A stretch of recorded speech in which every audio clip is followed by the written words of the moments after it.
Bienvenue dans un nouvel épisode de From the Block. Aujourd'hui, j'ai le plaisir de recevoir un des pionniers de la finance décentralisée en France. Il est aujourd'hui l'un des fondateurs de Angle Protocol, un des plus gros stablecoins euro en circulation sur le marché. Pablo Vera, merci d'avoir accepté notre invitation. Nous allons aujourd'hui revenir sur ton parcours, ta rencontre avec la blockchain et surtout la DeFi. Nous parlerons du lancement de Angle Protocol, de ton implication dans la DeFi et de ta vision du développement de ce pan du Web3 pour les années à venir. Pablo, est-ce que tu pourrais te présenter pour nos auditeurs? Ouais, merci pour l'invitation, Alexis. C'est un plaisir d'être là aujourd'hui. Euh, Moi, je suis, comme tu le disais, cofondateur de Angle. Angle, c'est un projet que j'ai créé, enfin que j'ai cofondé avec deux amis quand j'étais encore en études. Moi, je suis passé par la voie très classique française. J'ai fait toutes mes études en France, filière classique, prépa, j'étais à Polytechnique et ensuite à Stanford.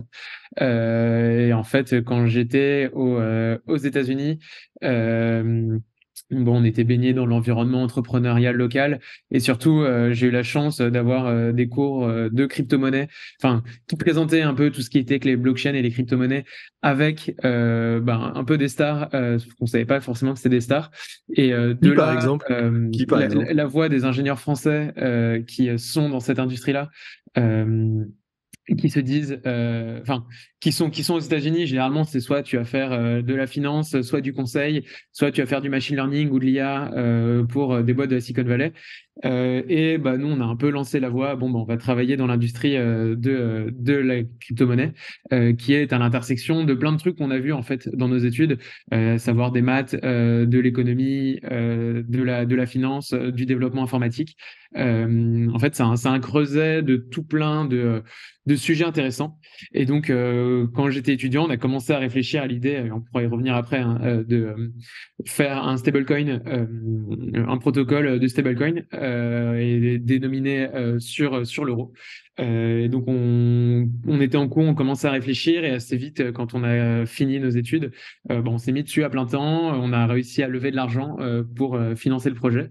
Donc ça nous met en mars 2021. Mai 2021 qu'on signe la term sheet. Et depuis, nous, on contribue au développement de Angle et ça fait donc maintenant 2 ans et demi qu'on développe des produits de finance décentralisée avec Angle. Bah, fantastique. Est-ce que tu peux nous raconter un peu le profil de tes professeurs à Stanford? Parce que c'est quand même assez intéressant de savoir qui sont les profs de cette nouvelle discipline. J'ai eu la chance aussi d'avoir un cours Alix. Et ce qui est marrant, c'est de voir l'approche différente. Alix, mon professeur s'appelait Julien Pratt. Et d'ailleurs, je reviens parfois donner des cours, des amphis Alix avec ce professeur, qui est un prof d'économie. Alors qu'à Stanford, le prof qui donne les cours sur les crypto-monnaies, c'est un professeur qui s'appelle Dan Bonnet, qui est un peu une superstar. C'est lui que sont allés voir Peter Thiel et toute la mafia PayPal quand ils ont créé PayPal pour savoir s'ils pouvaient faire l'algorithme de cryptographie pour sécuriser les paiements PayPal. Donc c'est des professeurs de cryptographie et pas des professeurs d'économie que j'ai eu aux États-Unis. C'est marrant de voir l'approche différente en fait, d'un sur le volet financier et l'autre sur le volet sécurité, mathématiques, comment on arrive à faire des mécanismes de consensus, etc. Même si ça repose beaucoup sur la théorie des jeux et la théorie des jeux, c'est des maths, de l'économie, voilà. Et alors, je profite de t'avoir parce que tout le monde n'est pas allé faire des études à la fois à Polytechnique et Stanford. Est-ce que tu as vu une différence dans l'enseignement de cette nouvelle pratique en France et aux États-Unis? Oui, mais parce que j'ai pris à quasiment 2 ans d'écart, 1 an et demi d'écart. Déjà, ça évolue très vite, donc je pense que la discipline n'est plus enseignée pareil. Quand j'étais aux États-Unis, elle était plus enseignée pareil en France. Et je pense que c'est une bonne incarnation quand même de tout ce qu'on voit aux États-Unis par rapport à la France, où en France, ça va être une approche beaucoup plus théorique, à essayer de couvrir le large du sujet. Aux États-Unis, c'est orienté sur des projets. Et donc, dès le deuxième cours, on devait développer des smart contracts en Solidity. Alors, On Solidity, devait c'est le langage sur Ethereum, hein, c'est ça? sur Ethereum, ouais, pardon, ouais. Développer des contrats intelligents, devait coder des systèmes pour des transactions Bitcoin, etc. Et donc direct, on met des mains dans le cambouis et la théorie est un peu moins intéressante. Mais enfin, j'ai eu des éclairages différents en fait à chaque fois. Je pense que c'est les cours qui n'étaient pas structurés pareil, mais globalement aux États-Unis, c'est vraiment orienté plus sur la pratique et très spécialisé assez vite, alors qu'en France, on est meilleur pour couvrir plein de sujets, mais on est moins fort sur des sujets en particulier. Et alors, ça, c'était en quelle année exactement? T'en étais quoi, 2019? À l'X, c'était 2019, Stanford, c'était fin 2020, mon cours. Donc c'était en plein DeFi Summer, finalement. Ouais, bah j'ai raté, je suis arrivé un peu après. Heureusement, j'avais acheté des Ethers après mon cours à l'X, avant le DeFi Summer. Euh, mais oui, en fait, moi, je suis pas du tout arrivé par le point de vue spéculatif. Je suis arrivé d'un point de vue purement académique et de façon générale, je suis pas très à avoir des hobbies, à avoir fait des side projects. Je pense que si j'avais pas eu la chance d'avoir ces cours-là à l'université, et ben je serais pas rentré dedans. Et je pense qu'il y a pas mal de gens comme moi qui sont pas les plus curieux par eux-mêmes, qui ont besoin qu'on leur montre l'intérêt d'une matière avant de se lancer dedans. Et je pense qu'en France, quand même, on a quand même des bons cours et des bons enseignements. Mais bon, aux États-Unis, il y a quand même beaucoup plus d'argent qui est mis pour la formation d'ingénieurs. Surtout l'écosystème des blockchains. Bon, ça se trouve, c'est un pari qui n'est pas bon parce que c'est un écosystème qui ne durera pas et donc on aura payé pour former des gens dans un truc où il y aura aucun débouché. En France, il y a moins de moyens, mais il y a quand même plein de chercheurs qui s'y intéressent. Et du coup, dans l'enseignement, ça se retrouve aussi. Donc c'est quand même la preuve que c'est un sujet sérieux. Et alors la question que j'ai pour toi, c'est quand même, bon, tu arrives, on va dire, finalement assez tardivement dans tout cet écosystème-là. Tu regardes la DeFi dans le cadre de tes études, donc la finance décentralisée. Et alors, il y a plein de choses à faire. Tu dis, t'arrives juste après le DeFi Summer, on est au début de la montée en puissance de la finance décentralisée. Qu'est-ce qui fait que tu te dis, tiens, en fait, le sujet qui m'intéresse, c'est le sujet du stablecoin? Déjà, moi, ce que je cherchais avant tout, c'était travailler dans l'industrie. Et donc, on cherchait un peu la porte d'entrée pour se dire, OK, c'est ça qu'on veut faire. Moi, j'étais intéressé par la beauté technique des concepts, sans forcément comprendre d'ailleurs l'intérêt que ça pouvait avoir financier, de se dire, enfin, pourquoi une finance, j'expliquerai plus tard, mais pourquoi une finance construite sur les blockchains, c'est mieux, et pourquoi c'est pas que de la stimulation intellectuelle, de construire des systèmes beaux, parce que juste c'est beau de faire ça techniquement, mais même si ça sert à rien. Et donc à l'époque, on se disait, bon, bah, en fait, je m'amusais à avoir du yield sur des protocoles de finance Du yield, c'est du décentralisée. rendement, hein. Ouais, du rendement. Sur des protocoles de prêt-emprunt type qui s'appelle AV, Compound. Et sauf qu'à l'époque, tous ces protocoles étaient construits autour d'actifs dénominés en dollars. En fait, j'arrivais à gagner de l'argent sur du dollar, mais j'avais aucune façon de gagner des euros sur de l'euro. Et je me suis dit, c'est quand même dommage qu'il y ait une industrie qui soit aussi composable, d'avoir cet énorme bac à sable. Et dans ce bac à sable, eh ben, on n'a même pas de quoi construire autour de l'euro. Et en parallèle, on voyait les façons de construire du dollar on-chain et on se disait on peut peut-être faire un peu mieux que ce qui existe. Et c'est là qu'on s'est lancé et qu'on s'est dit ok, on va améliorer la façon de faire des stablecoins, donc de la monnaie portée au standard crypto, et on va faire de l'euro parce que personne n'en fait. Et si demain bon, bah, des masses doivent venir sur cette industrie, bah, il faudra des standards euros, quoi. Et est-ce que tu peux nous raconter à l'époque la manière dont on construit des stablecoins, justement, sur ces Bah, ça blockchains? n'a pas beaucoup changé en fait. Il y a deux grandes façons de construire des stablecoins. Il y a ce qu'on appelle la façon centralisée qui revient à dire moi je suis une entreprise, tu me donnes un dollar, bah, je t'émets un jeton qui représente ce dollar que je garde sur mon compte en banque. Donc un pour un. Et dès que tu vas me revoir avec ton jeton dollar, bah, je te fais un virement bancaire, je te donne un dollar. Ça, c'est la façon avec laquelle marchent les plus gros stablecoins aujourd'hui. Et nous, on a pris le biais de la façon décentralisée. Euh, ce qui revient à construire des systèmes pour prendre des crypto-monnaies, volatiles ou non, et en faire en output, en sortie, des actifs qui sont stables. Et donc, à la fin, ce qui a évolué, c'est la façon de faire ces machines pour absorber de la volatilité et faire quelque chose qui est stable. Mais il y a quand même un consensus et tout le monde commence à converger vers les mêmes solutions. On a pu voir ce qui marchait pas. Il y avait des choses qui marchaient pas et c'était évident que ça allait pas marcher. Le problème, c'est que le marché s'est fait avoir. On parle de Luna, par exemple. Comme le Luna, où bon, moi je regrette de ne pas avoir été plus vocal à l'époque, mais c'était évident que ça ne pouvait pas tenir indéfiniment. Mais aujourd'hui, il y a une grande convergence sur les mécanismes de faire des stablecoins décentralisés. Globalement, il faut des stablecoins centralisés. Donc, pour faire un AGERO décentralisé, bah, nous, il nous faut de l'euro stable émis par d'autres entités qui émettent de l'euro tokenisé. Et à côté de ça, on a d'autres mécanismes. On est capable d'offrir des prêts contre des crypto-monnaies en euros, ce qui est un autre mécanisme d'émission aussi.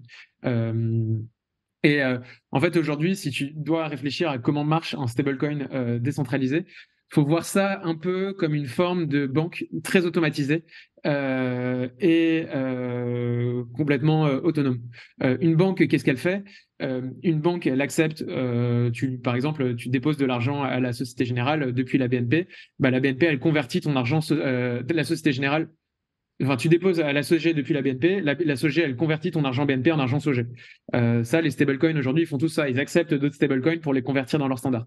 Une banque, elle est capable de faire des prêts. Sauf que en crypto, t'empruntes pas contre ta maison en collatéral, t'empruntes contre d'autres crypto-monnaies que tu possèdes. Et donc ça, tous les protocoles de stablecoin le font. Une banque, elle est capable d'offrir des produits d'épargne parce qu'elle génère de l'argent sur les prêts qu'elle fait et elle génère de l'argent si vous lui déposez des euros au sein de la banque. Et ben la banque, elle va le faire travailler, elle va acheter des bons d'État, elle va investir, placer cet argent et toucher du rendement. Et ben, c'est ce que font la plupart des stablecoins aujourd'hui, décentralisés, mais de façon complètement autonome et automatisée. Et donc, ça veut dire, si je comprends bien ce que tu dis, ça veut dire que, bon, on sait bien que les banques participent aujourd'hui au processus de création monétaire par le prêt, etc. Vous avez un principe, en fait, qui est de se dire, les gens vont déposer des assets sur votre protocole, sur le protocole Angle, ou Angle, je sais pas comment on l'appelle, Ouais. anglais ou français, sur Angle. Derrière, vous allez émettre, donc des stablecoins qui sont collatéralisés, enfin, avec un collatéral en crypto. Et ce collatéral, crypto d'ailleurs, que ce soit des actifs natifs, typiquement de l'Ether par exemple, ou des stablecoins. Et ces actifs-là, vous allez les faire travailler pour acheter, par exemple, je sais pas, des bons du trésor, Ouais. pour faire peut-être du staking, ou les mettre dans d'autres protocoles de finances décentralisées pour avoir du yield. Comment ça fonctionne? En fait, c'est vraiment, enfin, je pense qu'il faut prendre l'approche. Donc oui, on a du collatéral, mais il y a différents types de collatéraux. Nous, nos collatéraux, c'est soit de l'euro, soit de la dette d'État tokenisée. Donc on a des actions d'ETF BlackRock. Ça, c'est les deux produits qu'on possède au sein de la balance sheet. Et après, on a de la dette en actif, de la dette qui est secured, donc qui est garantie par un collatéral. Et donc, ce collatéral, ça peut être du liquid staking, donc ça peut être de l'Ether staké, ça peut être de l'Ether, ça peut être du Bitcoin. Mais si la valeur de ce collatéral chute, on est capable d'enlever la dette de notre bilan et de la liquider complètement. Ouais, Donc, ça c'est parce que vous êtes ça sur un les deux actif gros qui est collatéraux. volatile. Vous êtes sur un actif qui est quand même beaucoup plus volatile que une obligation d'État, quoi. De quoi, le Bitcoin? Bitcoin, Ether ou enfin C'est pour les ça qu'on actifs n'en a pas à complètement la en balance État. sheet.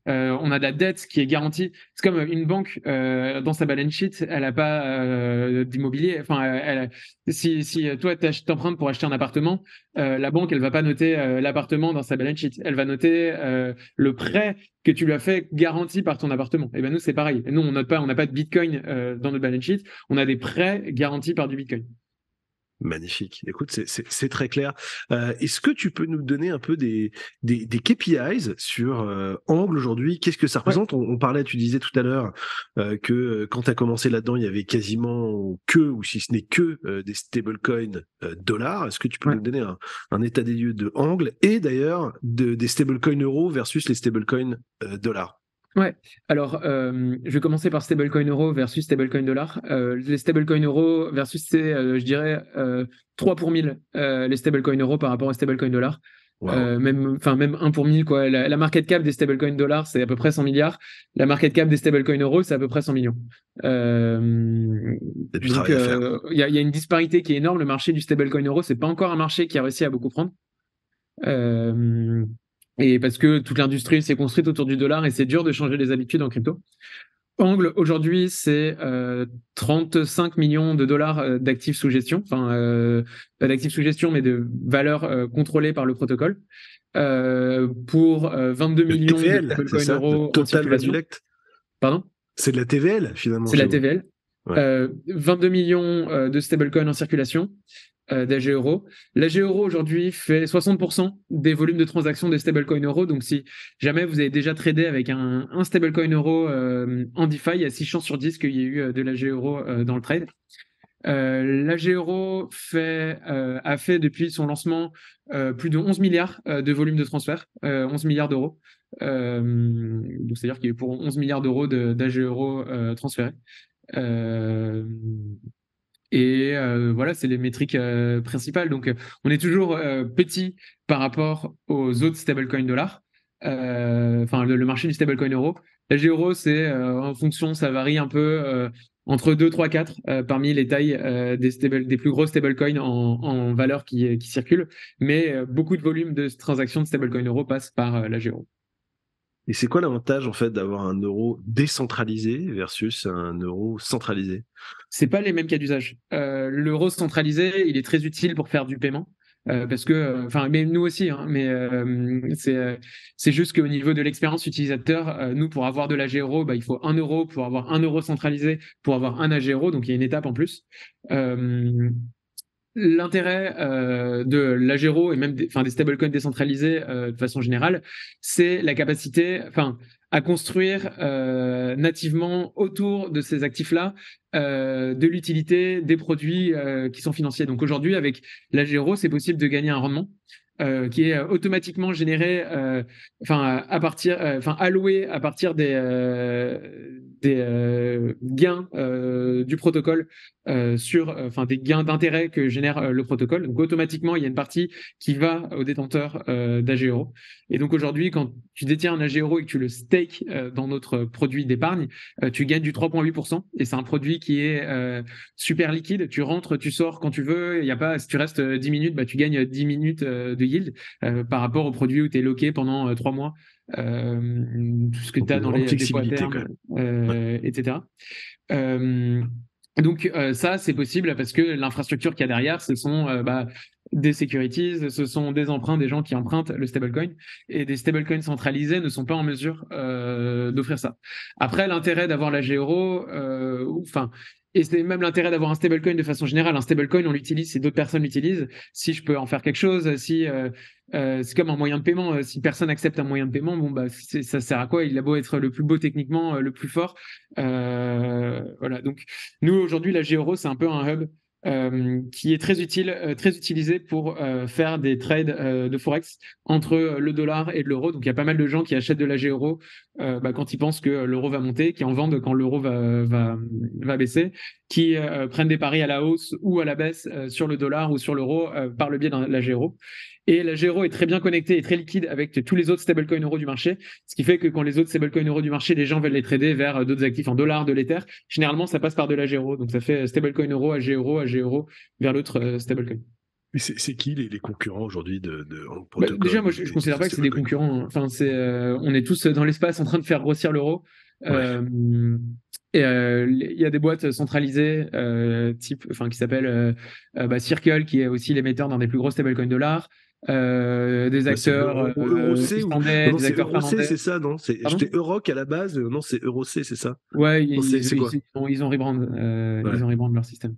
Eurocé, ouais, Ouais. excuse-moi, je t'ai coupé. Et donc il y a plein d'acteurs. Et je pense que ça va que faire en s'agrandissant. Le nombre de players sur le marché va exploser.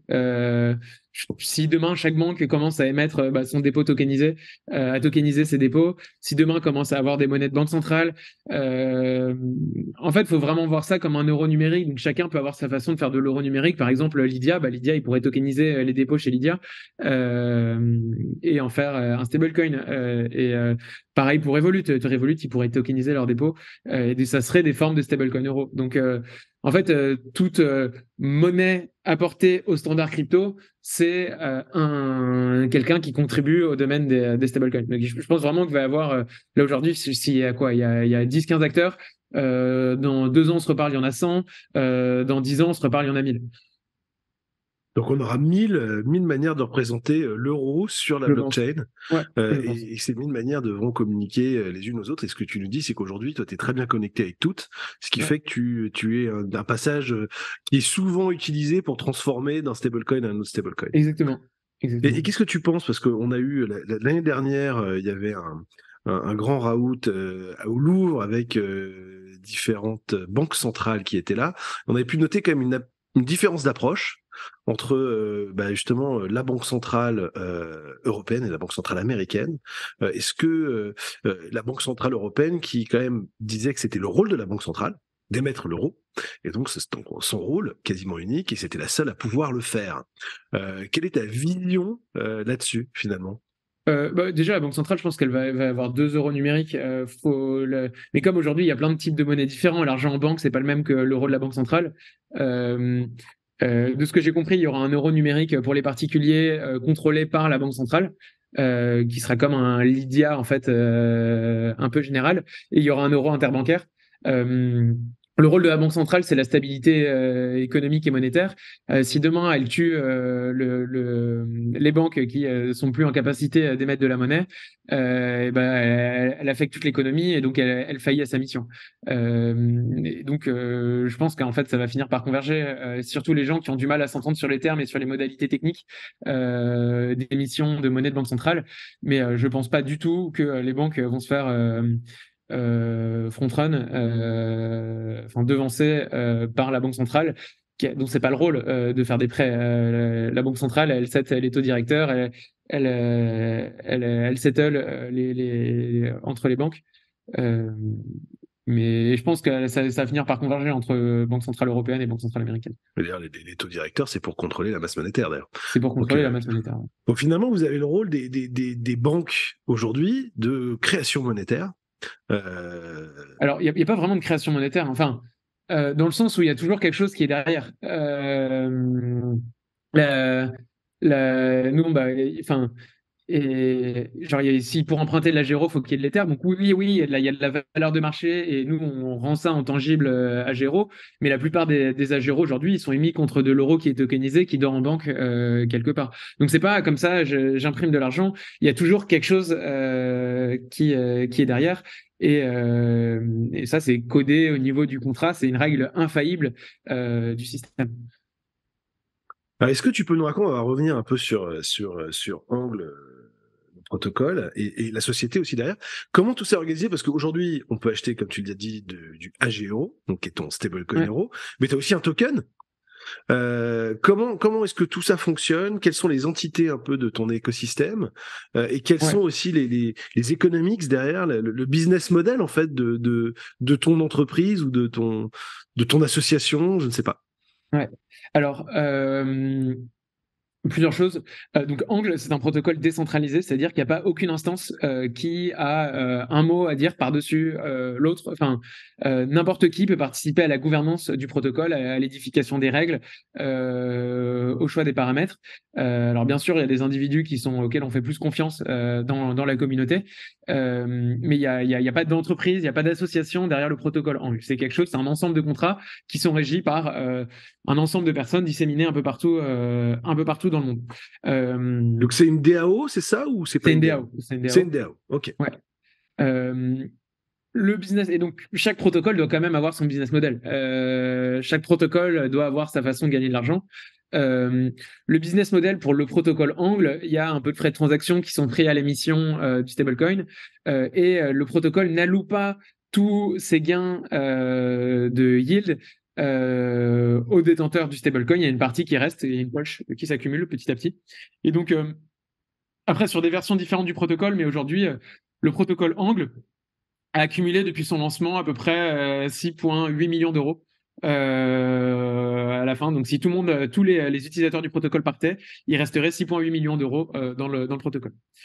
Au protocole Angle, bon, ça n'a pas d'existence légale, mais il y a des entreprises qui contribuent à ce protocole, des entreprises d'Oracle comme Chainlink qui fournissent des services de je donne le prix, des entreprises d'audit qui regardent le code, qui regardent les contrats du protocole.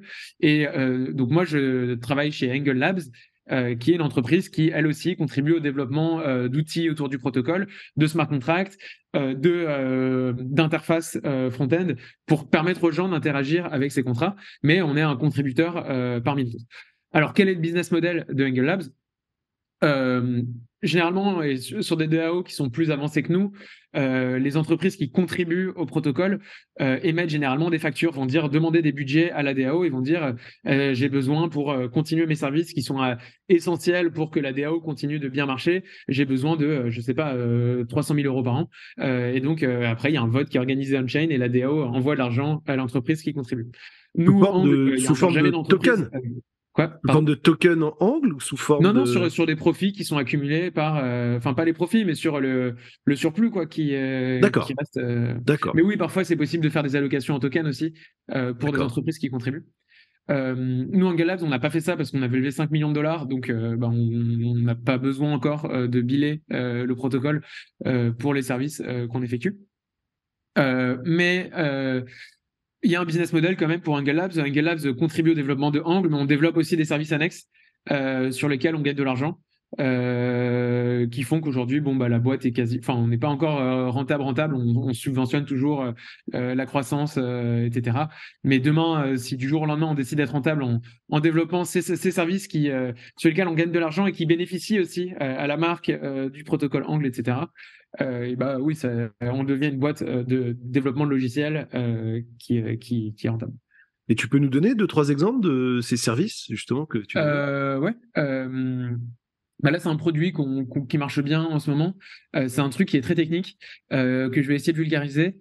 En fait, on avait développé des outils pour permettre de donner des récompenses à des gens qui font des actions très spécifiques avec leurs AGERO. Et c'est un outil qu'on a généralisé pour permettre à n'importe qui de donner des récompenses à des gens qui font des actions très spécifiques avec leurs tokens dans certains endroits. Je cache beaucoup de complexité, vraiment je prends Merci. le high level. Mais donc il y a des entreprises qui nous payent pour ces services qu'on automatise et qu'elles seraient pas capables de faire elles-mêmes toutes seules dans un temps raisonnable. Bah, tu peux nous donner un cas d'usage, parce que là, c'est très, très high level. Qu'est-ce que ça veut Ouais. dire concrètement? Cas C'est j'ai d'usage, un c'est, token. je vais donner le mot technique, après je vais expliquer. Donc notre produit s'appelle Merkle, c'est un produit pour donner des incentives à des liquidity providers sur des AMM à liquidité concentrée. J'adore, Ouais. j'adore. J'ai à Donc, peu près tout compris, mais je pense qu'il faut quand même un peu décortiquer. donc il y a des protocoles d'échange qui existent en DeFi, type Uniswap. Et généralement, des protocoles ont besoin d'avoir de la Des liquidité échanges pour leurs tokens sur décentralisés. ces protocoles d'échange. Et donc, nous, on a un système qui permet de donner des rewards à des gens qui fournissent de la liquidité sur ces protocoles d'échange et donc qui facilitent l'accès au market maker, enfin, qui donne des rewards au market maker, qui facilitent l'accès à l'achat, à la vente de ces tokens-là. D'accord. Donc, quand tu parlais de mettre ou de faire certaines actions avec ces tokens, c'est de se dire, tu participes à des pools de liquidité, tu donnes la liquidité dans un marché, donc tu loques quelque part, en fait, tes tokens ou tes liquidités, bah, tu vas avoir un reward et toi, tu facilites la distribution de ce reward. C'est ça? Exactement. Ok. Non, non, mais écoute, c'est extrêmement clair. Petite anecdote amusante, parce que tu as quand même levé de l'argent auprès de Andreessen Horowitz, qui est quand même un des plus, si ce n'est le fonds le plus actif de la planète sur le sujet. Vous n'êtes pas beaucoup en France à l'avoir fait. On a eu Paul Frambeau aussi dans le podcast qui est venu nous raconter son aventure, qui d'ailleurs, je pense, avait à peu près le même âge que toi quand ça lui est Non, arrivé, je il est pense. plus jeune, Paul. Et Il est plus encore jeune. plus Il a jeune, commencé encore plus plus tard. jeune. Mais est-ce que tu peux nous raconter un peu, justement, comment s'est passée la rencontre avec Andreessen Horowitz? Mais nous, on a levé au moment du marché où le marché était le plus irrationnel. On était enfin, moi, j'avais fini, mais j'avais mes associés qui étaient encore en cours. Euh, enfin, et, Et on avait eu dans ce cours de Stanford des VC qui étaient venus faire une présentation. Moi, je savais pas du tout ce que c'était, qui était Andreessen, enfin ce que c'était Andreessen Horowitz. Et donc, on avait écrit un white paper, donc un papier pour expliquer les spécifications techniques de la façon avec laquelle on pensait faire notre stablecoin, qu'on a envoyé aux gens avec lesquels on avait été en contact. Donc les gens qui étaient venus nous donner des amphis à Stanford, et assez vite ils nous ont répondu, ils étaient intéressés, et ils nous ont vu comment on progressait pendant les 2 mois où on parlait. On était vraiment très très très très early stage, et finalement du jour au lendemain ils nous ont dit bon ok, go les gars, on y va. Mais nous on n'avait pas forcément de business model en tête, on se disait juste on veut faire ça, on voulait lever un peu des fonds, et on a fini par lever plus que ce qu'on pensait. Génial, ils sont forts ces Américains quand même. Et aujourd'hui, donc du coup, c'est des gens avec qui tu restes en contact, qui t'apportent des choses, qui t'aident à développer aujourd'hui le protocole à l'échelle, on va dire, mondiale. C'est des gens qui ont un recul qui est énorme. C'est-à-dire que nous, on est tout seul à travailler sur notre produit dans notre coin, et eux, ils voient passer des dizaines d'entrepreneurs, ils voient passer plein d'industries, ils voient ce qui marche pas. C'est des gens qui ont une perspective américaine quand nous, on a une perspective européenne un peu plus pessimiste, pour approcher les choses. Et du coup, il y a un regard, il y a un mindset, il y a des conseils très utiles. C'est un peu comme un restaurant à la carte, quoi. Tu sais que tu as tout un ensemble de services, et eux, c'est une équipe de 80 personnes dans le fond de VC juste dédiée à la crypto. Donc, c'est des conseils, des besoins de conseils en recrutement, si tu as besoin de conseils en go-to-market, si tu as besoin de conseils en marketing, si tu as besoin de conseils en sécurité, en développement, tu peux aller les voir. Ils ont toujours quelqu'un dédié qui est capable Un de te operating répondre. partner qui est disponible, extraordinaire. Et est-ce que, écoute, déjà bravo pour ça, parce que voilà, rares sont-ils en France qui ont levé auprès de grands fonds américains, et en plus dès le début de leur histoire. Est-ce que tu peux nous raconter un peu les enjeux actuels de la DeFi, parce que on a parlé de volume, on a parlé de 100 milliards au global, on a parlé de 100 millions pour les stablecoins euros. Ça peut paraître beaucoup, mais en fait, à l'échelle de la finance, c'est microscopique. Ouais. On va avoir un sujet, enfin, je veux pas spoiler les trucs, mais de passage à l'échelle. Quels sont pour toi, dans les 5 prochaines années, les grands défis de la DeFi? Alors, la DeFi, il y a beaucoup de promesses sur le fait que c'est une façon de faire de la finance. C'est un standard pour construire des applications financières, et c'est un standard qui peut être plus efficace que la finance classique. Parce que, déjà,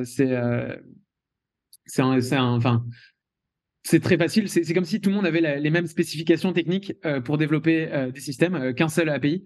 Par exemple, je sais pas, il y a 50 000 institutions de crédit dans le monde qui ont chacune dû développer leur système pour faire du prêt-emprunt. Aujourd'hui, c'est quelque chose qui peut être commoditisé,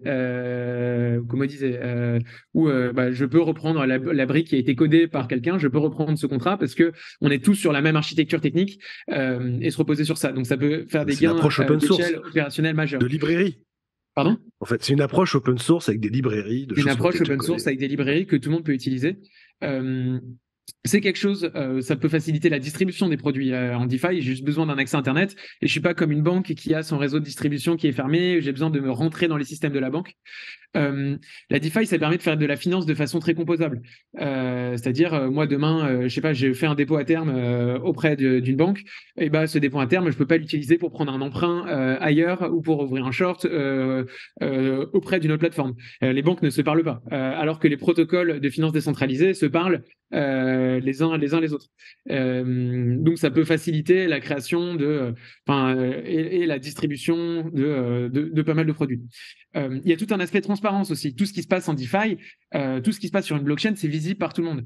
Nous, Angle, en tant que protocole, on se compare souvent à des institutions financières. Notre actif et notre passif, notre balance sheet, elle est disponible tout le temps, 24 heures sur 24, 7 jours sur 7.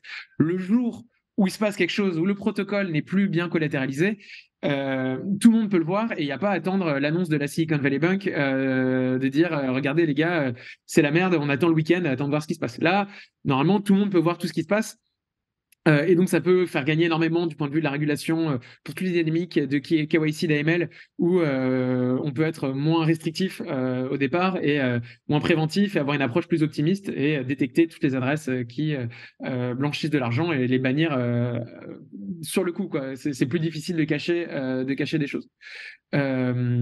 Donc, standardisation, composabilité, transparence, distribution. La liste est longue hein, sur l'intérêt d'avoir une finance qui est construite sur des blockchains. C'est ce que dit Larry Fink, une finance qui n'est pas tokenisée, c'est une finance qui est inutile. Et je pense que tout le monde en finance centralisée a compris l'intérêt. Maintenant, l'enjeu, voilà la promesse. Comment on y arrive par rapport à l'état d'aujourd'hui d'un système qui a des problèmes d'expérience utilisateur. C'est dur de faire comprendre aux gens que leur compte, leur mnémonique, leurs 24 mots, c'est comme leur mail et leur mot de passe sur une plateforme Web 2. C'est dur de faire comprendre toute la logique d'un wallet, de signer des transactions. C'est quand même un peu compliqué et je pense que le succès de la DeFi passe par la réussite de l'abstraction quand il est possible d'abstraire de toutes ces difficultés. D'expérience utilisateur qui font qu'aujourd'hui ça reste quand même un peu une niche qui comprend ce qui se passe, qui comprend comment ça marche, mais demain on n'est pas encore au niveau des Revolut-like où tout est très facile en un clic, tout le monde peut comprendre et ce standard vient avec la self-custody, il y a des penchants contre ça auxquels il faut réfléchir. Il y a des problèmes de sécurité encore aujourd'hui. Tout le code qui régit la DeFi, ce qu'on appelle les smart contracts, sont des choses, généralement c'est audité ou pas, mais qui gèrent de l'argent. Tout le monde peut voir la façon dont l'argent est géré, trouver des failles dans les systèmes. Et la somme de tous les montants qui ont été hackés en finance décentralisée, aujourd'hui je crois qu'on est aux alentours de 6 milliards d'euros.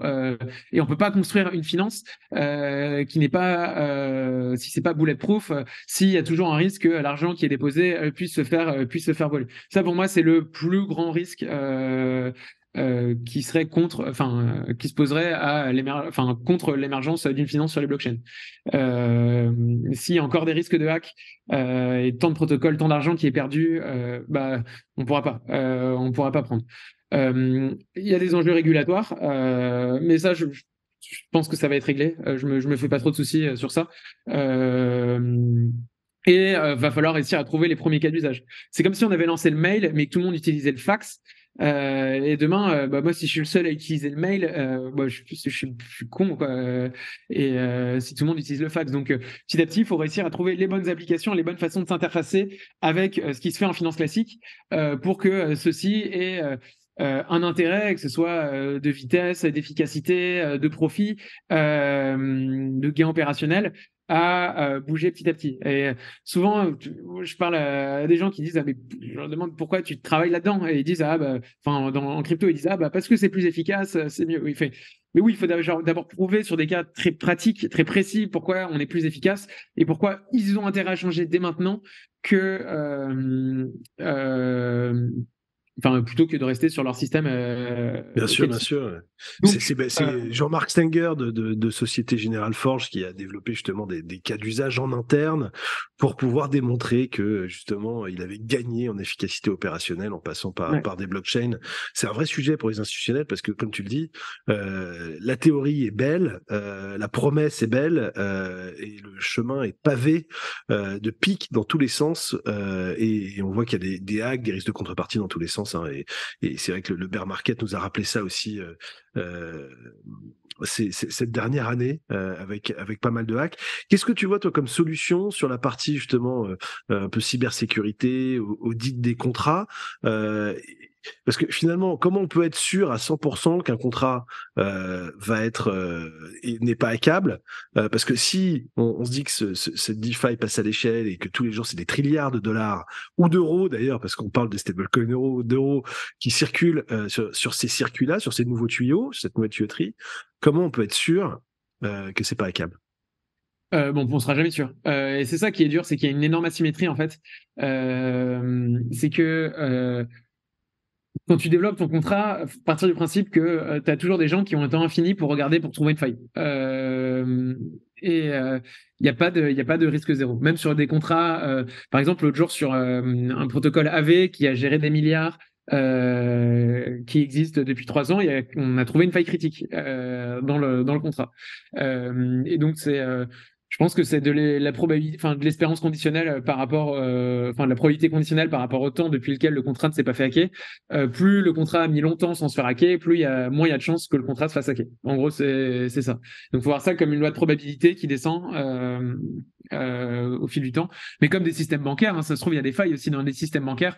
C'est juste qu'on les connaît pas et qu'elles sont plus compliquées à voir. Mais Et donc c'est il y a pour ça, à des... ton avis, que le régime pilote est long, parce qu'en fait, à l'échelle européenne, il y a une sorte de bac à sable technologique entre les banques qui est mis en place, et c'est pour ça qu'on a besoin de temps pour en fait essayer ces protocoles, essayer de les tester dans tous les sens, les tordre pour pouvoir les faire passer à l'échelle plus tard.